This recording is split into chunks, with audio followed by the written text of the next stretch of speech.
கிறிஸ்துவில் பிரியமான சகோதர சகோதரிகளே, மாற்கு நற்செய்தியாளர் என்று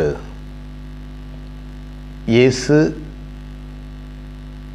12 சீடர்களையும் தேர்ந்தெடுத்து அழைக்கின்ற ஒரு அழகான நிகழ்வை நமக்கு தருகிறார். 12 சீடர்களையும் அவர் அழைத்தார். அவர் அமர்ந்து அவர்கள் அனைவரையும் அழைத்து அவர்களில் 12 பேரை தேர்ந்தெடுக்கிறார்.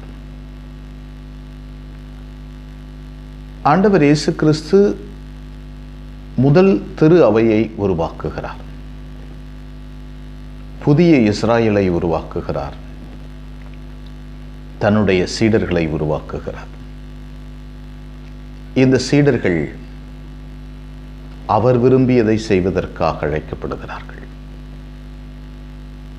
அவர் விரும்பியது எது? கடவுளின் வார்த்தையை உரைப்பது.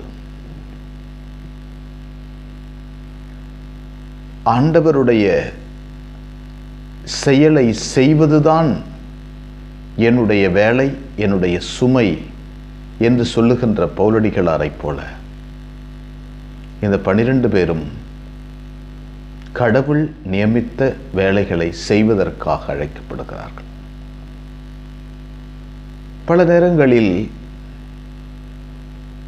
அழைக்கப்பட்ட சகோதர சகோதரிகள், கிறிஸ்தவர்களாக அழைக்கப்பட்ட சகோதர சகோதரிகள், நாம் விரும்புகின்ற வேலைகளை கடவுள் விரும்ப வேண்டும், அதை நாம் செய்ய வேண்டும் என்று ஆசைப்படுகிறோம்.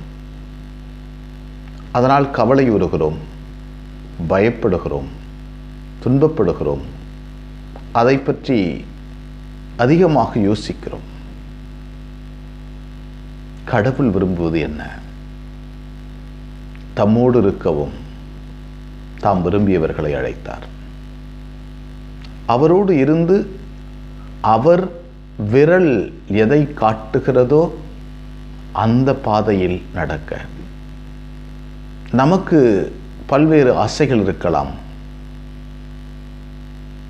பல்வேறு விருப்பங்கள் இருக்கலாம். உலகம் நம்மிடமிருந்து பல்வேறு விஷயங்களை எதிர்பார்க்கக்கூடும். இப்படி இருந்தால் தகும், அப்படி இருந்தால் நல்லது என்று உலகமே நம்மிடமிருந்து பல்வேறு விஷயங்களை எதிர்பார்க்கும். ஆனால் நாம் அழைக்கப்பட்டவர்கள், தேர்ந்து கொள்ளப்பட்டவர்கள், அவரால் விரும்பி அழைக்கப்பட்டவர்கள். அவர் விரும்புவதை நாம் செய்ய வேண்டும். அவர் விரும்புவதை நாம் வெளிப்படுத்த வேண்டும். அவர் விரும்புவதை இந்த உலகத்தில் செய்து காட்ட வேண்டும். அதற்காகத்தான் நம்மை அழைத்திருக்கிறார். அதுதான் நம்முடைய வாழ்வினுடைய அர்த்தம். அந்த அர்த்தத்தை, அந்த அழைப்பை ஒவ்வொரு நாளும் நாம் கண்டுகொள்ள வேண்டும், அறிந்து கொள்ள வேண்டும். அதுதான் உண்மையான அழைப்பு. அழைப்பினுடைய அர்த்தம் என்ன? என்னை இதற்காக இறைவன் அழைத்தார், இந்த பணிக்காக அழைத்தார் அல்லவா? இந்த பாதைகளை நடப்பதற்காக அழைத்தார் அல்லவா? உலகமும் நாமும் எதிர்பார்க்கின்ற, ஆசைப்படுகின்ற பாதையில் நடப்பதற்காக அல்ல, மாறாக அவர் விரும்புகின்ற பாதையில் நடப்பதற்காக. எனவே அவர் விரும்புகின்ற பாதையை நாம் முழு மனதோடு ஏற்றுக்கொள்கின்ற போது எழிலடங்கா மகிழ்ச்சி நம் உள்ளத்தில் பிறக்கும். எனவே நம்முடைய இதயத்தை திறந்து அவர் நம்மிடம் எதை விரும்புகிறார், நம்மை எதற்காக அழைத்தார் என்ற அர்த்தத்தை கண்டுபிடித்து அதன்படி வாழ கடவுளின் அருள் வேண்டுவோம். எங்களை வழிநடத்துகின்ற ஆண்டவரை போற்றுகிறோம். அற்புதமான நாளுக்காக நன்றி சொல்கிறோம். நீர் எங்களை படைத்து பராமரிப்பதற்காக நன்றி. ஆண்டவரே, நீர் எங்களோடு தங்கியிருப்பதற்காக நன்றி. மதுக்கோளும் நெடுங்கழியும் எங்களுக்கு ஆதரவாயிருக்கிறது. உம்மோடு இருக்க எங்களை அழைத்திருக்கிறீர்.